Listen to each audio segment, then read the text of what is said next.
네, 생생법률쇼 진행을 맡은 김유리입니다. 이 세상 이슈를 법률적 시점에서 다뤄보는 본격 토크 블록버스터, 네, 법률 이슈 토크 시작했습니다. 제 옆에는 전혜연 시사평론가 자리하셨습니다. 안녕하세요. 안녕하세요. 전혜연입니다.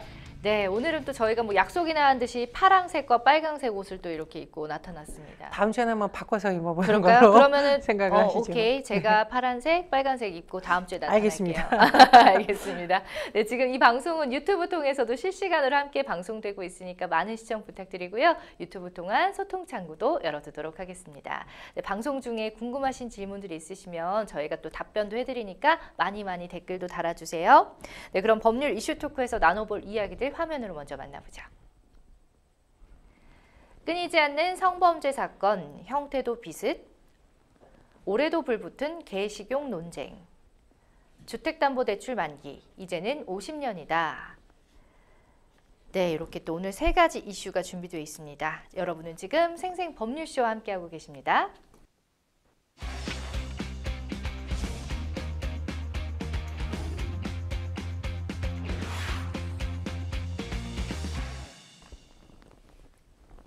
네, 법률 이슈 토크 먼저 끊이지 않는 성범죄 사건 형태도 비슷에 관한 이야기를 나눠보도록 하겠습니다. 여성 대상 폭행 사건이 최근에 잇따라 발생을 하고 있습니다. 최근에 이제 경기도 의왕에서 같은 아파트에 사는 이웃 여성을 폭행해서 다치게 하고 또 성범죄를 저지르게 할 사건이 있었죠. 아니, 이게 가능한 건지 참 사건 경위부터 한번 살펴보겠습니다. 오늘 우리가 다룰 주제에 공통점이 있는데 네. 엘리베이터와 연관이 되어 있다는 겁니다. 무서워요. 그런데 웬만한 아파트 다 엘리베이터 있어요. 그렇죠. 그리고 우리가 엘리베이터에 여러 사람이 타는 경우도 있지만 혼자 타는 경우도 맞습니다. 있습니다. 그렇기 때문에 이런 사건이 최근에 우리 사회에서 더 관심을 받고 누구에게나 일어날 수 있는 범죄이기 때문에 예방책이 필요하다는 지적이 나오고 있는 것으로 보이는데요. 예. 경기도 의왕시에서 발생한 사건을 한번 짚어보겠습니다. 지난 5일 발생한 사건인데 이게 낮 12시 30분에 발생을 했어요. 밝은 대낮에. 네, 예. 의왕시에 있는 한 엘리베이터에서 한 남성이 12층에서 기다리고 있다가 위층에서 내려오는 엘리베이터를 12층에서 탑니다. 그리고 10층 버튼을 눌렀습니다. 예. 그리고 그 2층을 이동하는 동안 엘리베이터 안에 혼자 있던 여성을 일단 때리고 네. 폭행을 하고 10층에 땡 하고 문이 열렸겠죠. 이 여성을 끌고 나가서 성폭행을 하려고 한 건데 이게 이제 복도식이다 보니 이 여성이 소리를 질러서 주민들이 경찰에 신고를 했습니다. 그런데 이게 저는 깜짝 놀란 것이 뭐냐면 이 남성과 여성은 같은 동에 살지만 전혀 모르는 사이였다라고 해요. 그렇다고 보니까 이게 어떤 친분에 의한 보복성 범죄라던가 원한이라던가 이것이라고 보기는 어려운 것이고 또 섬찟한 점은 이 남성은 12층에 살지 않는다고 합니다. 그러면요? 범죄를 저지르기 위해서 12층에서 기다리고 있었던 거죠. 의도적으로. 그렇습니다. 아마 이런 부분이 여러 가지 논란이 되고 있는데 어쨌든 제가 이제 좀 뉴스를 찾아보니까 이후의 상황이 계속 업데이트되고 있긴 합니다만 이 여성이 그나마 성범죄를 당한 건 아니지만 이제 얼굴을 많이 다쳤다고 합니다. 굉장히 좀 두려움에 떨지 않았을까 그런 생각이 듭니다. 그럼요. 어쨌든 뭐 트라우마가 상당하실 것 같습니다. 너무 걱정이 되는데 이 남성은 결국 또 구속이 됐어요. 구속 전에 피의자 신문을 받기 위해서 이제 법원으로 이송되던 중에 성폭행 의도가 있었느냐라는 물음에 네라고 답을 했다고 합니다. 너무 소름 끼쳐요. 그렇죠. 이제 제가 말씀드렸듯이 엘리베이터를 탔던 12층에 살지 않은 상태에서 엘리베이터를 탔고 그리고 이 진술을 하는 과정을 봤더니 아예 성폭행 범죄를 할 목적을 가지고 외출을 했었다라고 진술한 것으로 전해지고 있고요. 이 남성 같은 경우는 과거 청소년 시절에도 강간미수 혐의로 처벌받은 전력이 있는 것으로 전해지고 있습니다. 그랬군요. 자, 정말 그 당시 얼마나 무서웠을지 다시 한번 또 걱정이 되는데 이와 비슷한 일이 또 서울 노원에서도 있었다고 하네요. 예, 지난 3일 사건이 발생을 했습니다. 서울 노원구에서 굉장히 비슷한 사건인데요. 엘리베이터에서 여성을 따라서 내려가고 어떻게 했냐, 이 여성의 목을 조른 후에 이후에는 이제 비상계단으로 끌고 간 겁니다. 어쨌든 이 앞 사건과 제가 지금 말씀드린 사건의 공통점은 여성을 대상으로 누가 봐도 이제 성범죄를 할 목적이 있었던 것으로 보이고 엘리베이터에서부터 이 여성과 대면을 해서 접촉을 했다라는 거는데 이 사건이 굉장히 논란이 됐던 또 다른 이유가 있습니다. 이 남성이 이게 이제 범행을 저지른 게 언론이나 이런 것으로 화면이 공개가 됐다라고 하니까 검거가 되지 않은 상태에 있다가 한 며칠 정도 지나서 스스로 지난 7일쯤 경찰에 자진 출석을 했더라고 해요. 그런데 문제는 뭐냐면 자진 출석할 경우에는 긴급 체포 요건에 해당하지 않아서 귀가 조치를 했다라는 겁니다. 어머, 네. 물론 이제 법률을 아마 경찰에서 엄격히 적용해서 이런 조치를 했겠지만 자, 피해 여성의 입장에서 한번 생각해 보겠습니다. 첫 번째, 내가 어디 사는지 알고 있다, 가해자가. 그렇죠. 두 번째, 아무런 조치도 취하지 않은 상태에서 어쨌든 우리가 이제 가해자라고 추정을 했을 경우에 풀려났다. 네네. 이 부분은 굉장히 좀 논란이 됐던 부분이기도 합니다. 아니 그러면 다시 피해자를 찾아갈 수도 있을 수도 있잖아요. 그 말씀하신 것처럼 뭐 집도 어딘지 알고 어쨌든 미수에 그쳤기 때문에 적극적인 좀 보호 조치가 우리 피해자에게 좀 필요하지 않을까요? 그렇습니다. 우리나라가 이제 최근에 스토킹 범죄가 너무 심각하다 보니까 스토킹 피해자에 대해서는 뭐 몇 호 조치라던가 이런 것이 많이 좀 그래도 강화가 됐습니다. 물론 그 부분도 허점이 있어서 보완을 해야 된다라는 지적은 나오고 있는데 지금 같은 사건을 봤을 때 야, 우리나라가 정말 피해자에 대해서 얼마나 많은 법 제도가 개선이 돼야 되는지 다시 한번 보여주는 거고요. 제가 언론 보도를 굉장히 많이 찾아봤습니다. 일단 이 남성이 자진기가 조치된 이후에 그럼 이 피해 여성에게는 어떤 조치가 이루어졌는지 기사를 제가 찾지를 못했어요. 만약에 있었다면 경찰에서 입장을 내지 않았을까 싶은데 그랬겠죠. 어쨌든 사각지대가 여전히 존재한다라는 점을 보여준 사건에서 우리가 관심을 가져야겠습니다. 맞습니다. 자, 연이어 일어난 이 사건들은 귀가하던 여성을 무차별 폭행한 이른바 부산 돌려차기 사건을 떠올리게 합니다. 작년에 정말 큰 이슈가 됐던 사건인데 범죄 형태가 굉장히 흡사하네요, 다들. 그렇습니다. 지금 보면 일단 뭐 한적한 숲속이나 이런 것이 아니라 주택가에서 이런 사건이 일어났다라는 거. 혼자 있던 엘리베이터를 탔거나 엘리베이터를 타려는 여성을 대상으로 진행이 됐다는 거. 그리고 피해자와 가해자 간에 특별히 사전에 어떤 친분이 있거나 교류가 있지 않는 상태에서 이 남성들이 어떤 범죄 대상을 그냥 무작위로 물색을 해서 저질렀다라는 점에서 공통점이 있는 것으로 보이는데 부산 서면의 돌려차기 사건 다시 한번 잠시 말씀을 드리면 귀가하던 여성이 엘리베이터를 타고 할 때 한 남성이 그 부근에 와서 이 여성을 무작위적으로 이제 폭행하는 이 돌려차기라는 것은 발로 머리를 구타해서 이 여성이 쓰러지죠. 정신을 잃은 여성을 끌고 가서 문제는 CCTV가 찍히지 않는 사각지대가 있었다는 겁니다. 그래서 7분에서 8분 정도 후에 이 남성이 현장을 떠나는 사진을 찍혔는데 이 7, 8분이 굉장히 쟁점이 됐었죠. 맞아요. 이 부분이 경찰이 초기 대응부터 좀 아쉽다는 지적이 나오는 것은 이 피해를 입은 언니와 이런 사람들의 증언 등을 보면은 이거는 성폭행이 분명히 이 7, 8분 안에 있었고 목적도 그러하다라고 주장을 했었는데 1심 때 이게 잘 주목을 받지 못했습니다. 결국은 항소심 과정에서 굉장히 많은 언론의 주목을 받았고 그런 부분에서 검찰이 혐의를 추가하면서 형량이 더 무거워진 이런 사건인데 여러 가지 측면에서 굉장히 많이 논란이 되는 사건입니다. 1심은 제가 말씀드렸듯이 징역 12년이었어요. 그리고 살인미수 혐의로 기소가 됐었거든요. 그런데 2심, 항소심 재판부의 이 과정을 보면 강간 살인미수 혐의가 유죄로 인정이 돼서 징역 20년이 선고가 됐습니다. 더 무거워졌고 10년간 정보통신망의 신상 공개 등이 명령이 됐고 검찰은 상고하지 않기로 했는데 이 가해자가 불복해서 지금 상고를 해서 대법원까지 가게 된 사건입니다. 그렇군요. 자, 뭐 지금 말씀하셨지만 이 사건 내용도 충격적이지만 범행을 저지른 남성의 신상 공개 여부를 두고도 또 논란이 있습니다. 하지만 또 그보다 더 안타까운 부분이 아무래도 이제 피해자가 자신의 피해 회복을 위해서 직접 또 나서야 하는 이런 또 상황 또한 또 안타까운 상황이 아닌가 싶거든요. 이 사건에서 쟁점이 됐던 부분은 두 가지입니다. 첫 번째로는 피해자가 나서서 제가 성폭행 당했어요. 이 부분 다시 조사해 주세요라고 말해야만 되는 이 현실이 너무나 참 안타깝죠. 초기 단계에서부터 잘 했더라면 어땠을까라는 부분이 굉장히 쟁점이 되었고 두 번째로는 이제 기소가 되고 경찰, 검찰, 법원으로 넘어가서 재판이 진행되는 과정에서 사실 이 피해자는 도대체 범인이 누구인지 알고 싶고 재판은 어떻게 되고 이걸 알고 싶은데 그 부분에서 피해자들은 사실상 배제되어 있다. 그 부분이 너무 힘들다라고 얘기를 이제 적극적으로 했었어요. 즉 사건 당사자의 피해 회복에는 초점이 맞춰지지 않고 소를 제기한 검찰과 이것을 방어하려는 피의자 중심으로 재판이 흐르는 것이 과연 맞느냐라는 네. 지적이 나왔던 부분입니다. 그렇습니다. 자, 우리 사회가 좀 피해자의 어려움에 귀를 기울이지 못하고 있는 건 아닌가라는 생각도 드네요. 그렇습니다. 그래서 이제 검찰에서도 이런 부분에 대한 여러 가지 지금 회의도 하고 여러 가지 논의를 하고 있다라고 하는데 부산 돌려차기 사건을 계기로 사실 형사 재판의 목적이 너무 처벌에만 우리가 관심을 갖는 거 아니냐. 예. 물론 처벌도 중요합니다.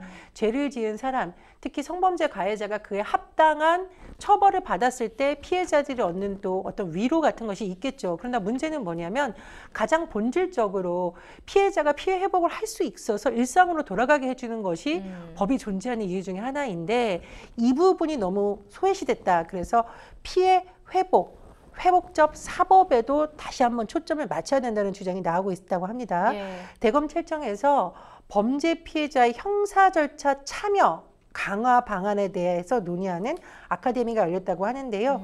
말 그대로 우리 형사소송이 진행되는 동안 정말 본질적으로 살펴봐야 될 피의자의 아픔은 외면되는 부분 다시 한번 생각해보고 그렇다면 이 절차상으로 피의자들이 이 과정에 적극적으로 참여할 수 있는 권리, 이건 배려가 아니라고 제가 말씀을 드립니다. 예. 권리를 강화하기 위해서는 어떻게 해야 되느냐라는 논의가 계속되었다고 합니다. 저도 자료 보고 깜짝 놀랐어요. 형사 피해자의 재판 절차 질서권이 1987년 헌법 개정을 통해서 헌법상 권리로 인정이 됐고 중요한 것은 뭐냐면 실제로는 법정에 참여해서 뒤에서 지켜보는 걸로 많이 우리가 생각을 하잖아요. 그렇죠. 사실 그나마도 쉽지 않지만 예. 그런데 오히려 지금 보니까 해외 사례를 보니까 독일의 경우에는 말 그대로 오셔도 돼요가 아니라 권리로 딱 명시가 되어 있다는 겁니다. 독일 같은 경우에는 공소 참가 제도라고 되어 있습니다. 그래서 피해자가 형사 재판 절차에 적극적으로 주도적으로 참여할 수 있도록 아주 구체적으로 명시가 되어 있는 거고요. 네. 일본 같은 경우에도 피해자 참가 제도가 지금 도입이 되어 있기 때문에 어떤 특정 범죄의 피해자, 만약 피해자가 사망한 경우도 있었으니까요.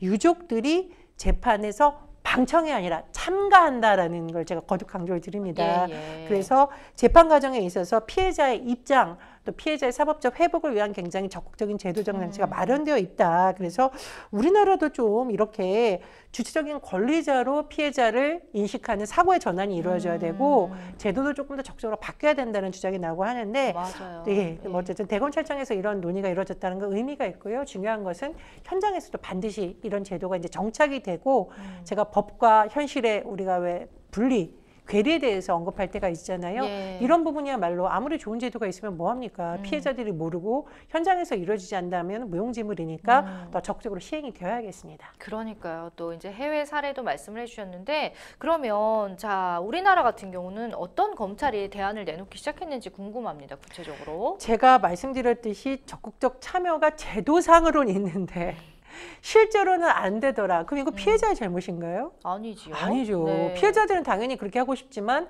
첫 번째로 이런 게 있는지도 잘 모른다.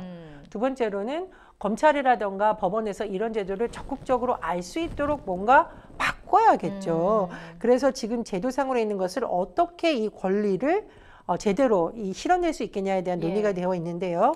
검찰이 밝힌 내용을 보면 재판 전사에서 진술권, 이 권리를 상세히 안내하겠다라는 겁니다. 이 상세히 안내하겠다라는 거는 이제 기소라는 경우에 직접 대면으로 하거나 유선, 전화로 하거나 아니면 문자 메시지 통해서 이 상세 내용을 반드시 구체적으로 설명해 주도록 한다. 이런 내용이 포함되어 있고요. 예. 또 피해자나 피해자의 대리인에게 재판 절차 질서권에 관해서 상세한 안내사항을 포함한 거 중요한 사건 결정 결과를 통지하는 것을 문자 메시지로 발송하도록 이렇게 하는 방법 등이 들어가 있습니다. 네. 또 피해자 의견 진술권의 내용도 이제 구체적으로 하겠다고 하는데요.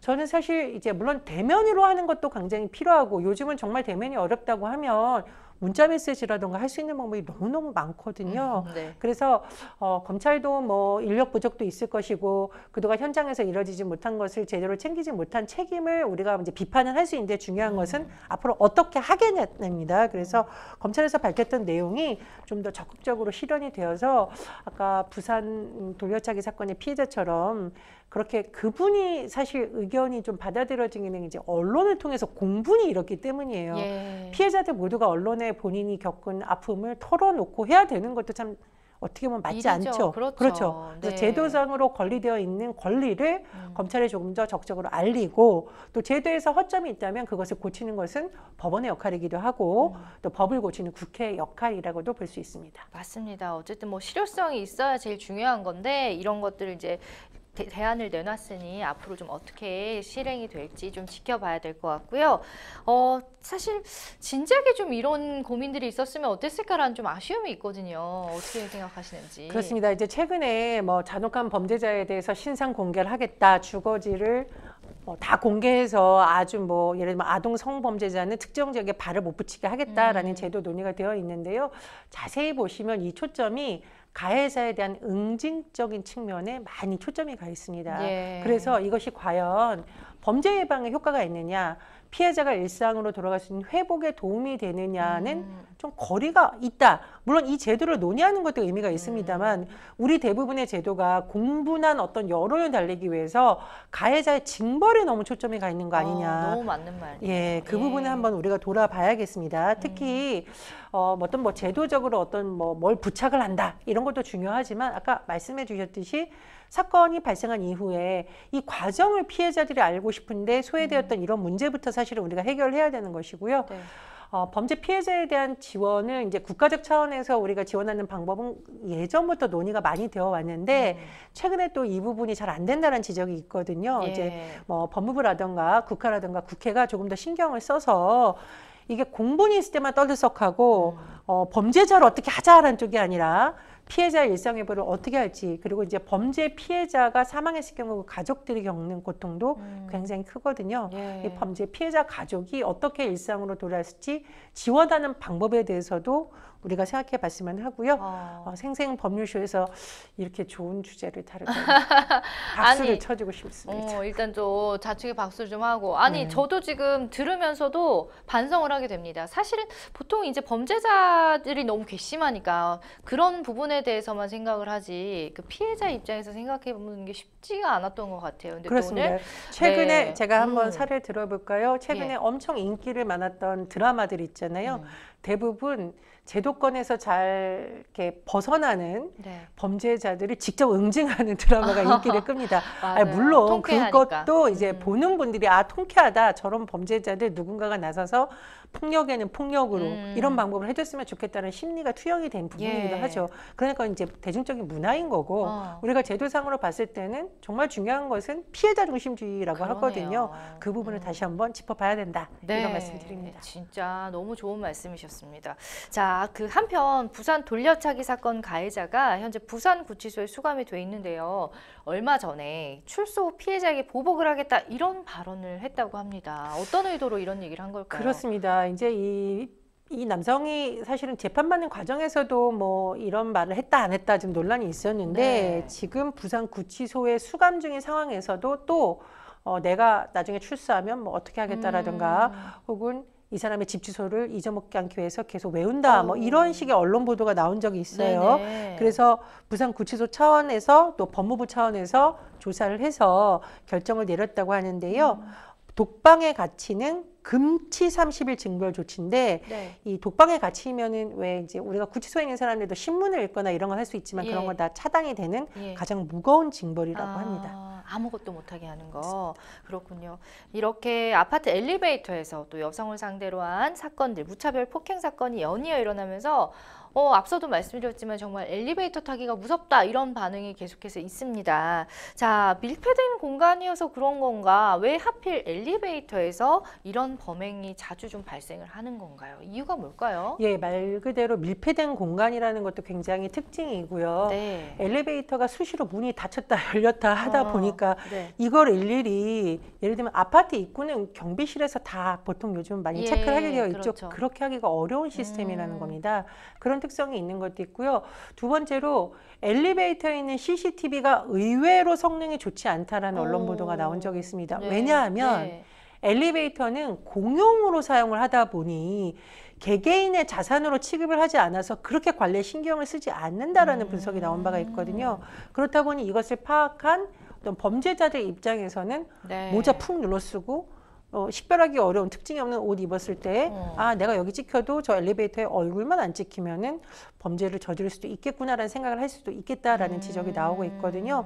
이런 부분 좀 많이 보완이 되어야 될 것 같고, 저는 이제 사실은 이제 엘리베이터라는 걸 이용하지 않을 수가 없잖아요. 그렇죠. 매일 걸어 다니기도 어렵고 네. 사실은 그 주택가에 있는 비상계단도 안전지대라고 보기 어렵기 때문에 이 엘리베이터에서 일어나는 이런 범죄에 대해서는 우리가 이런 일도 있어라고 할 게 아니라 예. 국회에서도 한번 좀 어디에 허점이 있는 건지 관리감독은 그러면 개인의 사생활을 침해하지 않는 선에서 어떻게 해야 될지 심도 있는 논의가 진행됐으면 합니다. 맞습니다. 이제 법적으로 좀 보면은 성범죄 목적으로 행한 게 맞다라고 인정이 되면 훨씬 더 높은 형량을 받게 됩니다.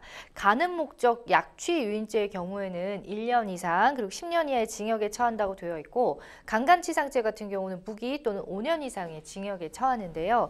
또 단순 폭행죄는 피해자가 처벌을 받기를 원치 않으면 가해자를 처벌하지 않은 반의사 불벌죄가 해당이 되지만 성폭력 목적인 범죄들은 또 그렇지가 않거든요. 자, 아직 수사 중인 상황이긴 하지만 단순한 폭행죄에 비해서는 좀 중형이 선고될 가능성이 높은 것으로 보여지는데 부산 돌려차기 사건 있잖아요. 이 가해자가 보복을 운운한 것처럼 가해자들이 아무리 좀 강한 처벌을 받는다고 해도 피해자들은 여전히 두려울 것 같거든요. 그 사실이 없어지는 건 아니니까. 예, 또 범행 장소가 피해자의 주거지기도 하잖아요. 이것도 또 포인트예요. 부산 서면 돌려차기 사건의 피해 여성이 올린 글에 예를 들어 이제 10년이 만약 그 가해자에게 선고됐다. 그럼 10년 뒤 저는 죽을 수도 있습니다. 이런 취지의 글을 올렸어요. 예. 사실 피해자들 입장에서는 내가 피해자인데 내가 잘못한 게 없는데 주거지까지 옮겨야 돼? 라는, 그리고 주거지를 옮긴다는 게 쉽지 않습니다. 사실은. 그러니까 이 사람이 출소하고 났을 때에 좀 보복을 당하는 거 아니냐라는 두려움이 굉장히 클 수밖에 없는데, 문제는 이게 적극적인 조치가 필요한 것은 맞는데 현재 법상으로서는 참 쉽지가 않다라는 겁니다. 네. 스토킹 범죄 같은 경우에는 왜 우리가 이제 방송에 많이 나오는 건데 스마트 어떤 기기를 착용을 한다라던가 순찰지를 강화한다던가 이런 부분이 있습니다. 그런데 제가 항상 말씀을 드리는데 보호관찰 제도이던 피해자를 보호하는 조치이던 항상 사건이 나고 나서 언론에 나오는 게 있어요. 인력이 너무 적다. 그래서 현실적으로 구멍이 있다. 그리고 어떤 스마트워치 같은 경우에는 작동이 제대로 안 됐더라. 네. 이런 부분이 나오고 있기 때문에 현재 있는 제도라도 잘 활용을 하려면 최근에 일어난 사건들을 통해서 어떤 점에 허점이 있는지부터 사실은 빨리빨리 보완을 해나가는 것이 중요하다고 생각을 하고요. 지금 제가 말씀드렸듯이 이 성범죄 피해의자, 가해자의 경우에는 재범 확률이 높습니다. 네. 그렇기 때문에 이 부분, 재범 가능성을 높이기 위해서는 그럼 어떻게 해야 되는지 이 부분도 같이 논의가 되어야겠습니다. 맞습니다. 어쨌든 뭐 사전 차단이 중요하다는 점이 또 핵심이 아닐까 싶은데요. 얼마 전에는 또 이런 일도 있었죠. 여성 유튜버를 폭행해서 처벌받았던 구독자가 이번에는 같은 유튜버를 상대로 또 성폭행을 저질러서 체포가 되는 사건이 있었습니다. 예, 지난 8일 밤에 한 여성 유튜버의 집 부근에 숨어있던 남성이요. 이 여성이 문을 여니까 스프레이를 뿌려서 이 집 안으로 들어가서 이 유튜버를 성폭행하고 감금한 것으로 조사됐다. 이런 예. 언론 보도가 나왔습니다. 네. 그런데 참 이게 소름 끼치는 것이 이 가해 남성이 몇 년 전에도 이 여성 유튜버의 집에 들어가서 폭행을 혐의로 처벌을 이미 받았다고 해요. 예. 그러니까 제가 이제 재범이 위험하다. 특히 집 주소를 알고 있는 사람이 재범 가능성이 굉장히 위험하다는 게 네. 이런 상황인 건데 예. 이 사건을 통해서 우리가 한번 좀 생각해 볼 것이 최근에 유튜버들이 본인 집도 공개하고 막 사생활 공개하거든요. 왜냐하면 이제 맞아요. 구독자들하고 좀 친숙해지기 위해서 하는 거죠. 그런데 이런 점을 악용하는 사건이 계속 발생하고 있다는 겁니다. 네. 지난해 9월에도 모 BJ의 구독자가 새벽에 문을 열고 이제 강제로 문을 연 거죠. 들어와서 너무 놀라서 이제 유튜버가 경찰에 신고한 사건이 있다라고 하는데 네. 저는 굉장히 안타까운 것이 뭐냐면 요즘 말 그대로 클릭 조회수가 굉장히 중요한 시대가 됐잖아요. 맞아요. 그렇다 보니까 왜 우리가 일상이 공개되는 경우가 많습니다. 네. 일상 브이로그. 대단한 내용 아니지만 뭐 오늘은 강아지와 함께 뭘 뭐 어디를 갔다 왔습니다. 오늘은 뭐 어떤 소소한 가구를 일상을 샀습니다. 공유하는 문제는 거. 뭐냐면 네. 이런 부분이 사생활 노출과 더불어서 집의 주소를 특정할 수 있는 정보로 악용되는 경우가 있다는 거예요. 그럴 수 있죠. 그렇다 보니 여성 연예인이나 특히 여성 유튜버를 대상으로 이런 범죄가 늘고 있다고 하는데 그 부분에 대해서 우리가 좀 한번 생각을 해봐야겠고, 소속사가 있는 분들 같은 경우에는 네. 막 이런 부분에 항의하고 적극적으로 대응을 하려고 해도 구독자들이 순식간에 나를 외면할까 봐 두려움이 있어서, 혹은 기획사에서 굳이 뭐 시고까지 해야 되냐, 이런 문화가 또 일부 있다라고 하거든요. 네. 제가 보기에 이런 부분은 좀 단호한 대응이 필요하고요. 그렇죠. 특히 이게 스토킹의 성격을 띠고 이럴 수 있는 범죄는 범죄의 강도가 시간이 지날수록 강해진다라는 분석이 많죠. 그 부분도 같이 생각해 봐야겠습니다. 맞습니다. 자, 어쨌든 뭐 구조적 문제에 대한 개선이 필요해 보이는 건 확실한데요. 자, 청소년에게도 특히 인기가 많은 그 놀이기구 중에 디스코팡팡이라고 있거든요. 예, 요런 놀이기구, 경기도의 한 디스코팡팡 직원들이 미성년자들을 성폭행하고 또 성매매를 시키고 돈을 빼앗은 혐의로 경찰에 붙잡혔다고 합니다. 이게 우리나라에서 일어난 일이 맞나요? 예. 디스코 팡팡 저는 딱 한 번 타보고 그 다음엔 잘 못하겠더라고요. 막 튕겨나가는. 체력이 안 되는데, 팔 아파요. 제가 예. 그 디스코 팡팡을 제 친구랑 타면서 깜짝 놀란 것이, 교복을 입은, 치마 교복을 입은 학생들이 오핀 같은 걸로 이렇게 고정을 치마를 한 다음에 바지처럼 만들어 그렇죠, 바지처럼 만들어서 예. 너무 그걸 여러 번 막 이렇게 재미로 타고 있는 네네네. 거예요. 그래서 우리가 저거 입장료 안 내고 여러 번 타도 되나 생각을 했는데, 저는 아마 이제 공짜로 해준다고 못 탔지만 네. 그 중고등학생 학생들은 너무 재밌다고 하고, 그리고 특히 이 디스코 팡팡이 재밌다고 느껴지는 이유가 있습니다. 이게 단순히 돌면서 하는 놀이기구가 아니라 굉장히 재밌는 음악이 나오는데, 예. 약간 과거 다방 DJ처럼 이걸 DJ 진행하는 있잖아요. 분들이 있어요. 그렇죠. 그분들이 굉장히 말을 재밌게 해요. 밀당을 잘하시잖아요. 재밌게 예, 합니다. 맞아요. 뭐 예를 들면은 뭐 소리 안 지르는 분들 소리 지르고 더 재밌게 하기 위해서 한 번 더 이걸 탕탕 튀기겠습니다 하면 이제 뭐 탕탕 튀고, 이런 좀 재미가 있는데, 네네. 문제는 뭐냐면 이런 사람들이 이런 것을 자주 타던 미성년자 여학생들을 유인해서 친분을 쌓고, 처음에는 표를 준다라고 해요. 한 40개 먼저 줄 테니까 나중에 돈 있으면 줘. 그러면 학생들 입장에서는 야, 좋다라고 하는데, 무료로 태워주는 느낌이니까. 이게 공짜가 아니라는 겁니다. 어. 나중에 너 왜 돈 안 갚아? 돈 없어요. 그러면 성매매를 시키거나 네. 심지어 뭐 감금하거나 이런 일이 있었다고 하는데, 음. 문제는 이 피해자 중에 초등학생도 있더라라는 겁니다. 조사 결과. 초등학생이요? 그리고 여학생들을 집으로까지 불러서 폭행하고 협박한 혐의가 지금 적용되고 있다라고 하는데요. 5명 정도가 지금 이제 구속이 순차적으로 됐고, 10가지 정도의 혐의가 적용될 것으로 예상이 됩니다. 아이고, 참 그렇습니다. 쉽게 이해가 되지 않네요. 아무래도 놀이기구 직원들과 손님이었는데 친밀감을 쌓으면서 이제 그런 식으로 이어졌다라는 거죠. 네. 어떤 과정으로 이런 범죄가 발생하게 되는지 좀 구체적으로 살짝 들어볼까요? 예. 일단 뭐 이런 데서 일하는 분들, 제가 아까 말씀드렸듯이 굉장히 즐겁고 이런 분위기에서 그곳에 단골처럼 오는 학생들이 있으면 자연스럽게 서로 얼굴 알게 되고 친해지는 과정, 이것까지는 뭐 우리가 범죄라고 할 수는 없는데, 네. 문제는 제가 아까 말씀드렸듯이 내가 표 몇십 장 줄게, 나중에 돈 생기면 줘 라고 이제 이런 식으로 유인을 해서 돈 못 갚으면 협박하고, 이런 경우입니다. 근데 저는 이거 꼭 말씀을 드리고 싶은 게, 가끔 이런 일 발생하면 어른들이 그러게 왜 모르는 사람이랑 모르는 남성이랑 친하게 지내, 이게 이렇게 하면 안 됩니다. 왜 어린 여학생들에게 접근을 합니까? 이건 어른들의 잘못이에요. 사실 미성년자잖아요. 네네, 그리고 네. 초등학생이 이 사람이 범죄의 목적으로 모든 어른인들이 나에게 접근하는지 안 접근하는지 사실 판단을 한다는 건 쉽지 않습니다. 맞습니다. 집에만 계속 있지 않는 경우만 예. 수없이 많은 사회를 돌아다니는 건, 이건 전적으로 어른들의 책임이고요. 저는 이런 사람들은 반드시 엄벌에 쳐야 된다는 생각을 합니다. 그러니까요. 자, 정말 생각을 여러 번 하게 되네요, 오늘따라. 자, 말 그대로 참 종합 범죄 세트인데, 부산 범죄 이후 1년이 지금 지났죠. 자, 비슷한 모습을 한 범행이 계속해서 반복이 되고 있습니다.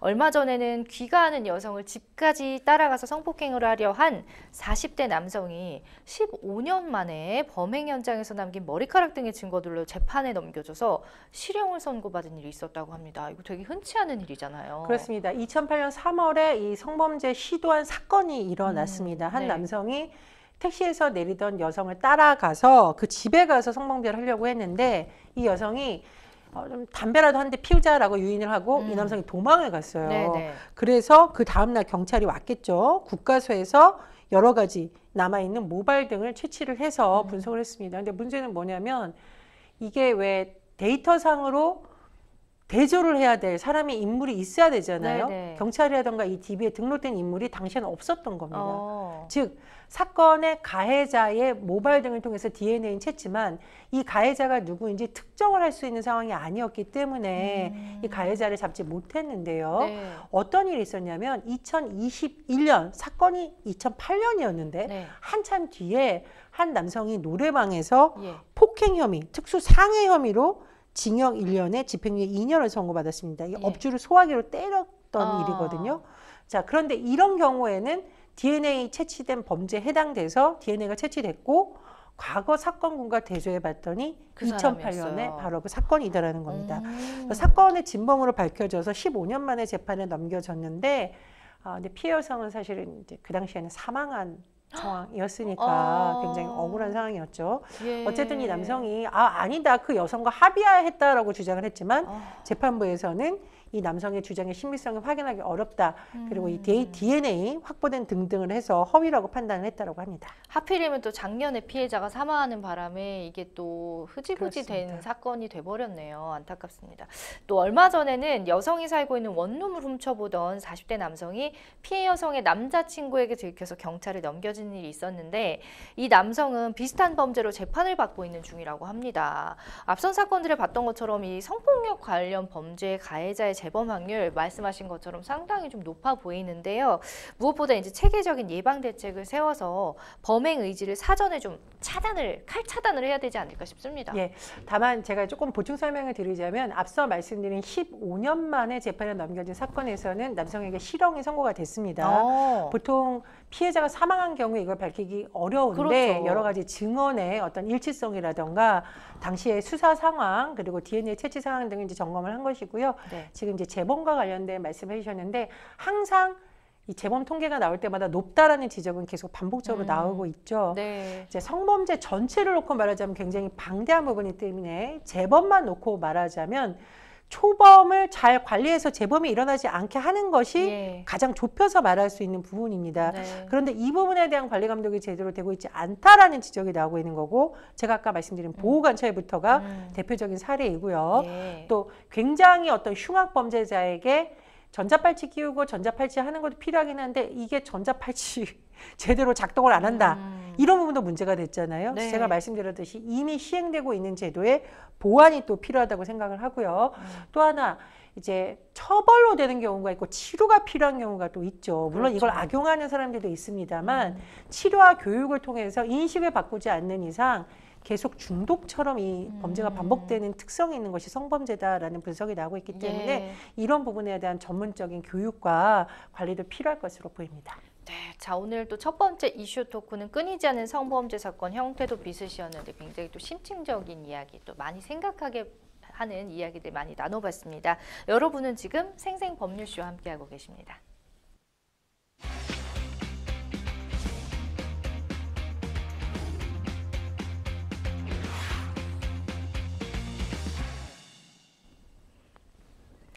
네, 법률 이슈 토크 두 번째 주제는요. 올해도 불붙은 개식용 논쟁입니다.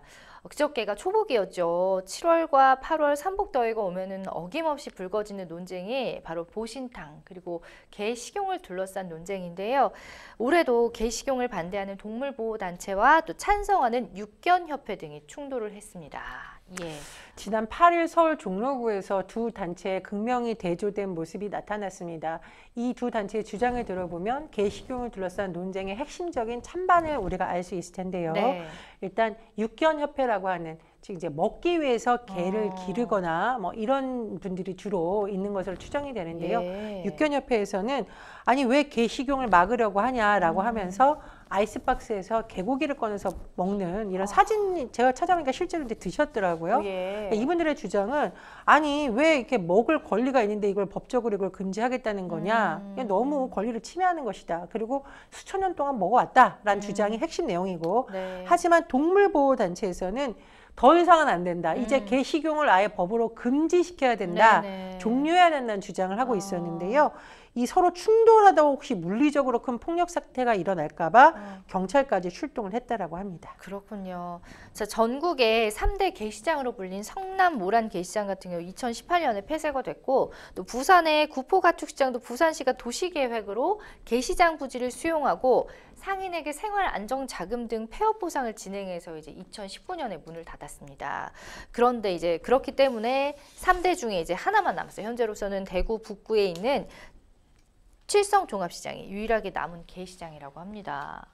이 아마 이제 언론에서 이것을 직접 찾아가 봤어요. 그런데 상인분들이 굉장히 불쾌하면서 우리가 세금 내고 하는 건데 왜 우리를 범죄자 취급하냐. 그럴 수 있죠. 그리고 이게 이제 과거에는 어쨌든 몸에 우리가 보신탕이라는 말이 몸에 기운을 보충한다 이런 의미잖아요. 그래서 먹는 식품인데 왜 이렇게 혐오식품처럼 구느냐 이런 반발이 새어나왔다고 하고 특히 이제 이른바 우리가 봉다리라 부르는 때마다 동물 권리와 관련된 단체들이 이곳 찾아와서 시위하는 거 이제 방송이나 신문에 많이 나오거든요. 그런 부분에 대해서 굉장히 반감을 갖고 있다라는 말을 했다라고 합니다. 그런데 이제 칠성시장 같은 경우에는 권영진 전 대구시장 때는 이제 이거 그만 이제 시대적 흐름에 따라서 없애야 된다라고 했는데 이게 좀 흐지부지 잘 마무리가 없었고요. 잘 안 됐고요. 홍준표 대구시장은 과거에는 이제 홍준표 대구시장이 강아지 개를 굉장히 좋아하는 것으로 알려져 있는데 좀 개를 식용으로 활용하는 것은 부적절하다라고 의견을 낸 바 있지만 시장으로 취임한 후에 또 어떤 뭐 이렇게 소통 채널을 통해서 밝힌 것을 보면은 개고기 식용은 개인의 자유다라고 밝히면서 시장에 이렇게 밝혔으니까 이 시장은 계속 있겠구나라는 지금 추론이 나오고 있는 상황입니다. 그렇군요. 아무래도 이제 개고기 식용 논쟁의 핵심은 개식용 종식은 시대의 요구다와 또 개고기를 먹는 것은 개인의 자유다. 이 부분이 충돌하는 게 아닌가 싶습니다. 자, 양측의 의견이 첨예한데요. 시대의 요구를 따를 것인가 아니면 개인의 먹을 권리를 규제할 것인가 우리 평론가님 입장은 어떤지 좀 난감한 질문이긴 하지만 여쭤볼게요. 그냥 저는 개인적으로 이제는 시대적 흐름에 따라서 논의를 해서 단계적으로 줄여가면 어떨까 생각이 듭니다. 물론 개인이 무엇을 먹을까는 개인의 권리이긴 하지만 우리가 제도적으로 먹을 수 있는 식품을 규정해 놓는 이유는 이제 안전상의 문제가 있을 것이고요. 또 개인이 이것을 내 자유다라고 하지만 이게 유통이 됐을 경우에 굉장히 비위생적으로 유통이 될 가능성도 있고 또 이 소위 말해서 내가 이것을 먹겠다라는 어떤 이제 제가 편의상 식품이라고 하겠습니다. 그 식품이 유통되는 과정에서의 문제가 굉장히 많을 수도 있잖아요. 이런 복합적인 문제를 봤을 때 개 식용이 만약 사라진다면 이런 문제도 같이 사라질 수 있거든요. 그런 적인 측면에서 저는 이제 시대적으로 좀 줄여갔으면 좋겠다는 바람이 있는데 다만 이것을 이제 생업에 종사하는 분들이 있잖아요. 그렇기 때문에 아까 우리가 이 개 식용과 관련된 시장 이제 개 거래하는 곳 식용견 차차 단계적으로 줄일 때 아주 중요한 말씀을 해주셨는데 도시계획으로 차원에서 시장 부지를 수용해 준 거죠. 일단. 그리고 상인들에게 이 폐업을 할 수 있는 데 있어서 보상책을 마련해 줘서 이분들이 이거 생계를 침해하는 거 아니냐라는 반발을 줄일 수 있는 것을 제도적으로 제안했잖아요. 그래서 이런 부분은 좀 같이 보완을 한다면 그분들도 좀 이해를 하고 서서히 이 흐름이 정착되지 않을까 하는 생각이 듭니다. 저는 무엇보다도 이 개 식용에 대해서 제도적으로 충돌되는 부분이 해소되지 않고 지금처럼 분명 제도는 있는데 아무도 적극적으로 나서지 않는 상황에서 불법적으로 개를 잔인하게 키우고 잔인하게 도살하는 문화는 사라지기 어렵거든요. 그렇죠. 계속 이어지겠죠, 지금처럼. 그렇습니다. 그래서 이런 쪽에 종사하는 분들을 좀 제도권에서 설득하고 생계 보장을 어떻게 할 건지 타협안도 마련해 가면서 좀 자연스럽게 줄어드는 것이 맞지 않을까 생각이 듭니다. 그러니까요. 정말 이게 억지로 강제한다거나 규제하는 게 아니라 자연스럽게 서서히 이제 규제를 한다는 방법에 대해서 좀 의견을 주셨는데 굉장히 또 좋은 의견이셨어요. 네, 지난 4월에는 윤석열 대통령 부인인 김건희 여사의 개 식용은 금지돼야 한다라는 발언을 시작으로 해당 논란이 이제 서울시의회와 국회에서의 잇단 조례 법안 발의로 급물살을 탔습니다. 이 대통령 부부도 개를 굉장히 아끼기로 유명하잖아요. 예, 이제 반려견 여러 마리가 찍은 사진도 있었고 사실 이제 강아지들 귀여운 모습 이렇게 사진 보고 싫어하실 분들은 없겠죠. 그렇죠. 그리고 최근 서울시 의회에서 지난 5월쯤에 아예 조례안이 나온 겁니다. 다만 제가 말씀드리는데 조례는 법이 아니에요. 시의회 차원이기 때문에 일단 서울시에서로부터 하자 이런 제안이 나온 건데 개, 고양이, 식용 금지에 관한 조란입니다. 아예 개인의 금지? 자유가 아니다. 이거 아예 금지해야 된다는 내용입니다. 그런데 문제는 뭐냐면 심사가 보류됐어요. 왜요? 왜냐? 논의가 논란이 너무 커질 것을 좀 의식해서 보류했다라고 하는데 예. 이 안을 발의한 의원은 앞으로 8월 임시회에서라도 이거를 쟁점하게 하겠다라는 입장이고 제가 사진을 보니까 뭐 여야 의원들이 같이 모였을 때 또 이 시의원도 와가지고 같이 사진 찍으면서 이런 주장을 하고 있더라고요. 그래서 제가 보기엔 이제 이거는 여야 차원의 문제는 아니고 어떤 이 권리라던가 뭐 위생의 문제라는 걸 중시하는 의원들이 조를 내고 있고 국회에서도 관련 법안이 계속 발의가 되고 있습니다. 말 그대로 금지하자라는 내용이 주 내용입니다. 근데 이게 사실 서울올림픽을 계기로 본격적으로 논쟁이 사회적 쟁점으로 떠올랐는데 아직까지는 확실한 합의점이 나오지 못하고 있는 상황입니다. 그러니까 무조건 금지할 게 아니라 저희 누누이 계속 앞에서도 얘기했지만 좀 어떤 식으로 할 건지 그 상인들도 좀 이렇게 좀 다독여 가면서 이제 서서히 좀 줄이는 게 좋지 않을까라는 생각을 다시 한번 또 하게 됩니다. 예. 자, 국회에서는 또 특별 법안까지 발의가 됐다고 하는데, 방금 말씀해 주신 거죠? 예, 알겠습니다. 정부는 개식용과 관련해서 논의위원회도 꾸릴 예정이었는데 2년째 지금 공전을 하고 있다고 해요. 식품 원료를 규정한 식품의 기준 및 규격에서도 개와 고양이는 이제 식품에 포함이 되지 않는데요. 이를 판매하거나 조리하는 경우 이제 위법으로 볼 수도 있지만 관습적으로 오랫동안 개고기를 섭취해 왔기 때문에 이를 단속하거나 금지하기는 좀 어려운 실정이라고 합니다. 그러면 지금 이제 하나하나 좀 짚어보고 싶은데요. 축산법상 개는 사실 가축이기 때문에 먹을 수 있다라는 의견이 있습니다. 이건 어떤가요? 예. 제가 오늘 이제 세 가지를 짚어볼 텐데요. 좀 따로따로 설명하면 헷갈릴 수 있으니까 제가 일단 세 가지가 뭔지를 짚어보겠습니다. 첫 번째는 축산법. 이것은 쉽게 말하면 이제 사육과 관련된 내용입니다. 왜냐하면 우리가 모든 동물을 사육할 수 있는 건 아니죠. 그렇죠. 그래서 축산법의 내용. 두 번째, 축산물 위생관리법이 있습니다. 위생관리법 뭐냐? 이 가축을 사육하거나 도살하거나 가공하거나 유통에 관한 내용. 자, 축산물 위생관리법이 있습니다. 세 번째, 식품위생법이 있습니다. 아이고 복잡해라. 잘 보시면 예. 여기서부터는 식품의 단계로 들어간 거기 때문에 개라는 용어가 아니라 개고기라는 용어가 등장할 수 있겠죠. 자, 일단 축산법상의 개는 가축일까요? 아닐까요? 축산법상에는 가축 아니에요? 가축입니다. 그렇기 때문에 사육을 할 수 있다라는 거죠.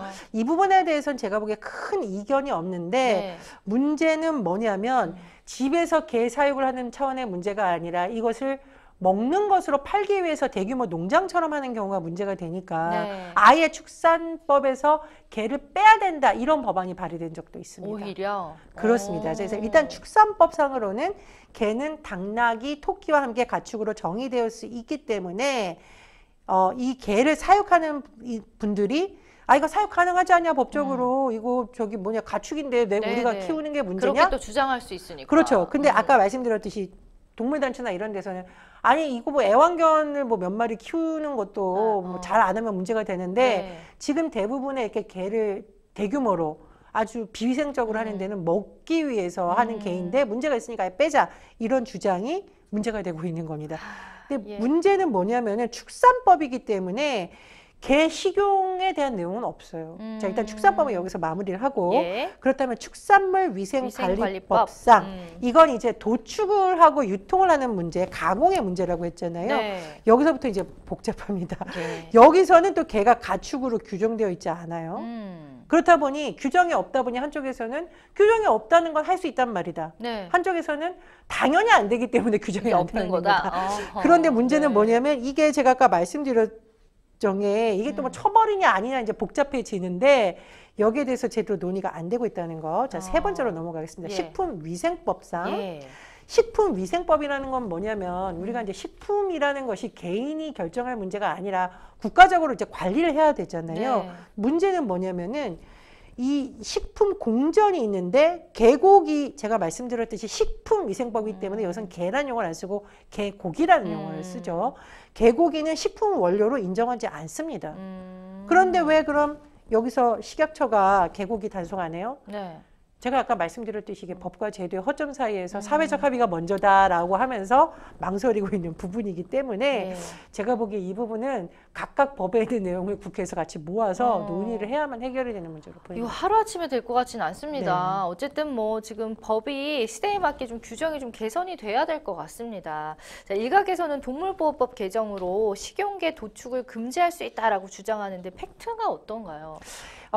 이 내용을 좀 우리가 잘 살펴볼 필요가 있는데 과거에 네. 잔인하지 않게만 하면 그러면은 개를 도살할 수 있느냐라죠. 옛날에는 이제 잔인한 방법 때문에 논란이 됐습니다. 오히려 방법 때문에 논란이 그렇습니다. 됐었군요. 그러나 이 동물보호법 개정안의 핵심 내용은 정당한 사유 없이는 동물을 죽음에 이르게 할 수 그렇죠. 없다라는 거죠. 그 예. 방법이 방법이 중요하지 않다라는 맞아요. 겁니다. 여기서 정당한 사유라는 것은 예를 들어서 사람의 생명이나 직접적인 신체에 대한 위협이 있는 경우 이런 건 우리가 이제 사회적으로 큰 그렇죠. 논란이 없겠죠. 이런 등등의 내용이 들어가 있는데 네. 육견협회는 뭐라고 하냐. 동물보호법이 개정 전의 동물보호법과 굉장히 유사하다. 그래서 식용견 도축은 불법이라고 하는 것은 과한 유치 해석이다라고 있고 앞으로 뭐 이 부분에 대해서 아마 판결이 나올 거라는 이제 전망이 나오고 있기 때문에 예. 앞으로도 지켜봐야겠습니다. 그렇습니다. 사실 뭐 개 식용 논쟁은 정말 수십 년째 이어져 오고 있습니다. 거슬러 올라가면은 서울 올림픽 유치 때부터 불거진 걸로 알고 있는데 그럼 진짜 오래된 건 거의 40년이 넘은 거 아닌가? 40년 다 돼가는 거 아닌가요? 그렇습니다. 예. 그때 이제 언론 보도를 이제 보도나 이런 걸 보면 아마 이제 해외의 방문객들이 이 개 식용에 대해서 너무나 극렬한 거부감을 가지고 예, 있고 다들 놀랬죠. 그렇습니다. 또 이것이 이제 또 어떤 올림픽을 통해서 우리나라의 문화도 알리고 이런 계기가 아니라 이 문제에 너무 초점이 맞춰질까 봐 우려가 된다. 네. 이런 것도 있었고 굉장히 유명한 모 여배우가 이 개 식용 한국에서 금지해야 된다라고 논란을 해서 그럼 본인이 동물 모피 코트 입는 건 괜찮냐? 뭐 이런 또 논쟁이 일어난 바가 있습니다. 끝도 없어요. 그렇습니다. 네. 핵심은 어쨌든 개식용 논란에 대해서 몇십 년째 논의가 잘 되고 있지 않다라는 건데 2021년에 개식용의 공식적 종식 제가 말씀드린 거는 네. 권유가 아니라 공식적으로 금지하는 것에 대한 사회적 논의가 필요해서 기구가 만들어졌다라고 21년에. 해요. 예. 그런데 지금도 운영 중이라고 하는데 아직까지 이제 논의가 마무리되지는 못했다라는 언론 보도가 나오고 있습니다. 그러니까요. 자, 해외에서도 우리나라뿐만 아니라 개식용을 해온 국가들이 좀 있었다고 하거든요. 어떤 국가들이고 지금 상황은 어떤지 궁금합니다. 일단은 뭐 이른바 개고기를 거의 먹지 않는 국가에서는 이런 논쟁 자체가 거의 뭐 되지 않는 그렇죠. 것으로 봐야겠죠. 네. 다만 이런 문화가 일부 있었던 중국, 대만, 베트남에서는 개와 고양이의 식용 금지를 조치를 계속 하고 있다고 합니다. 아마 이제 뭐 반려견에 대한 인식도 바뀌고 하니까 국가적 차원에서 종식을 한 것으로 보이고요.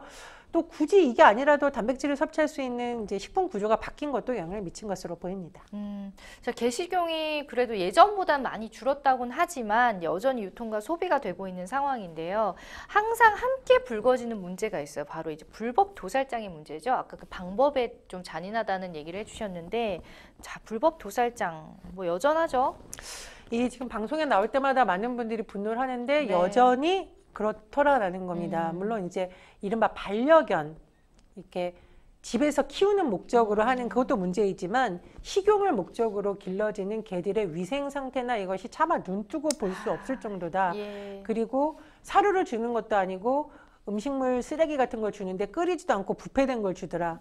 그리고 예방접종도 제대로 하지 않아서 개들이 죽기 전까지 설사하고 고통스러워하더라. 이런 게 계속 보도가 나오고 있습니다. 그래서 이런 부분 좀 많이 개선이 돼야 되겠는데 제가 아까 말씀드렸듯이 이 동물과 관련된 법 개정에 대해서 또 해석이 제각각이에요. 예. 다만 언론의 보도를 보면 이제 대다수 변호사들이라던가 전문가들은 이 법의 취지는 어쨌든 정당한 사유를 제외하고는 동물을 도살하지 말자라는 거기 때문에 그런 부분에 좀 더 방점을 둬야 된다. 네. 이런 주장이 나오고 있습니다. 그렇습니다. 자, 뭐 여러 가지 과정에서 저도 사실 뭐 이런 걸로 논쟁을 한 적도 있고요. 지금도 생각도 이제 여전히 뭐 혼란스럽긴 한데, 자, 개식용 찬성 반대 징역 모두 감정이 지금 쌓일 대로 쌓인 상태인 것 같습니다. 이제 복날에만 지금 반짝하고 올라왔다가 다시 사그라지는 게 아니라 이번에는 정부나 국회에서 좀 나서서 정말 오래 묵었어요. 수십 년 해묵은 이 논쟁을 좀 종식시켜줬으면 좋겠다라는 생각이 드는데요. 제가 예전에 예. 어떤 국회의원을 만날 만났는데 본인이 정치인이 되시기 전에 보신탕집 하셨다고 하시더라고요. 진짜요? 그래서 이분은 네. 그것도 생계인데 그리고 국가에서 사실상 방치했기 때문에 한 건데 너무 이제 혐오처럼 보지 않았으면 좋겠다는 네. 얘기를 하고 어떤 국회의원을 펄쩍 뛰시더라고요. 그분의 책상에는 반려견과 찍은 사진이 아. 있습니다. 굳이 이거를 이렇게 문제가 많은데 먹어야 되냐 이제 예. 금지하자라는 건데 국회 차원에서 좀 논의가 됐으면 좋겠고요. 과거에 이런 협회 이런 곳에서 큰 개를 국회에 풀어놓겠다고 해서 경찰이 출동한 적도 있거든요. 자, 더 이상은 이런 논쟁이 되지 않도록 사실 법과 제도를 고치는 것은 국회의 몫이죠. 맞아요. 조례도 있겠습니다만 국회의 역할이 매우 중요하다고 봅니다. 그러니까요. 자, 어느덧 마칠 시간이 됐네요. 오늘은 시사평론가 전희연님과 함께했습니다. 감사합니다. 예, 자 오늘 준비한 내용 여기까지입니다. 여러분 시청해 주셔서 감사합니다.